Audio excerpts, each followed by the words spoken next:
রাধে রাধে।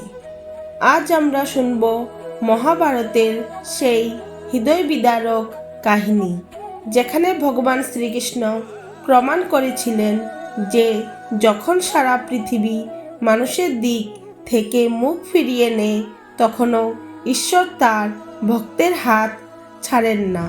পাশা খেলায় হেরে গিয়ে পাণ্ডবরা যখন দ্রৌপদীকে বাজি ধরলেন এবং হেরে গেলেন, তখন কৌরবরা সেই সুযোগে পাণ্ডবদের অপমান করার জন্য কুলবধূ দ্রৌপদীকে ভরা সভায় টেনে নিয়ে আসে।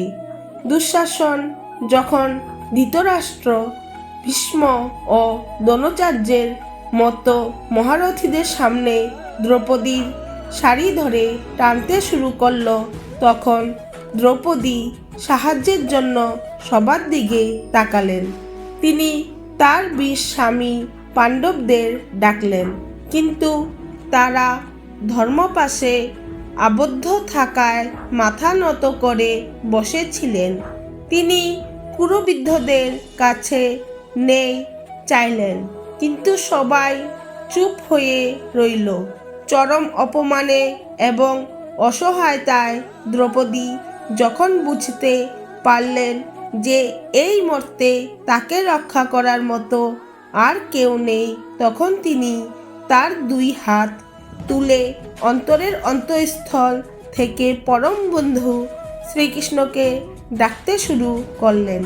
তিনি চিৎকার করে বললেন, হে গোবিন্দ, হে দ্বারকাধীশ, এই সভায় আমার সম্মান লুণ্ঠিত হচ্ছে, তুমি আমায় রক্ষা করো।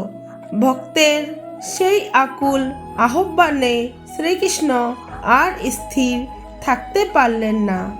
যদিও তিনি শারীরিকভাবে সেখানে উপস্থিত ছিলেন না, কিন্তু তার অলৌকিক শক্তিতে তিনি দ্রৌপদীর বস্ত্রের মধ্যে প্রবেশ করলেন।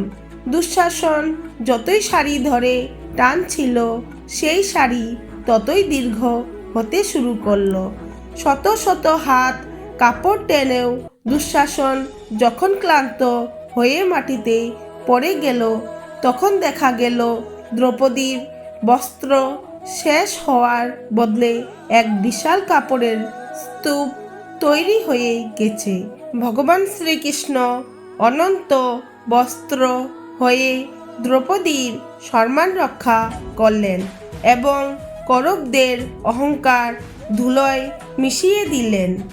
এই কাহিনী আমাদের শেখায়, এটি শুধু একটি অলৌকিক ঘটনার বর্ণনা নয়, বরং জীবনের গভীর সত্যের প্রকাশ।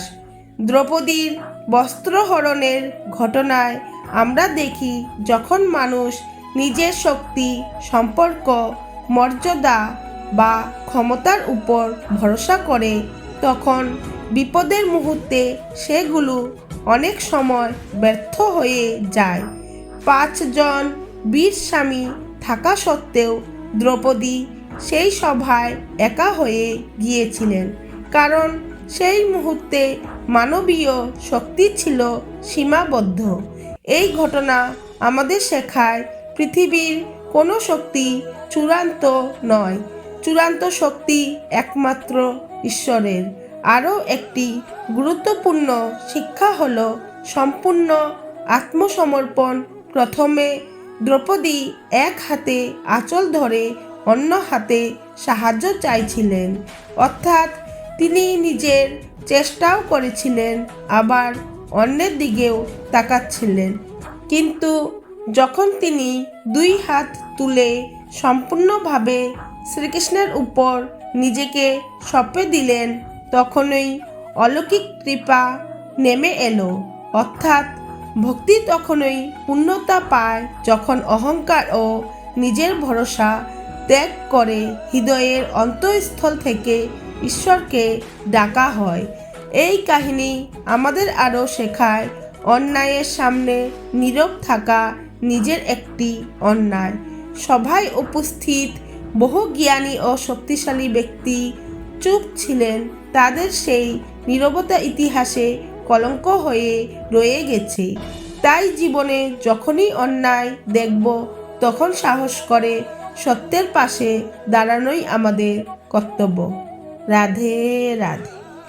প্রিয় ভক্তগণ, আপনাদের যদি এই কাহিনী ভালো লেগে থাকে তাহলে অবশ্যই লাইক করুন এবং কমেন্টে লিখুন রাধে রাধে। এবং এমন আরও ভক্তিমূলক গল্প পেতে আমার চ্যানেলটি সাবস্ক্রাইব করুন।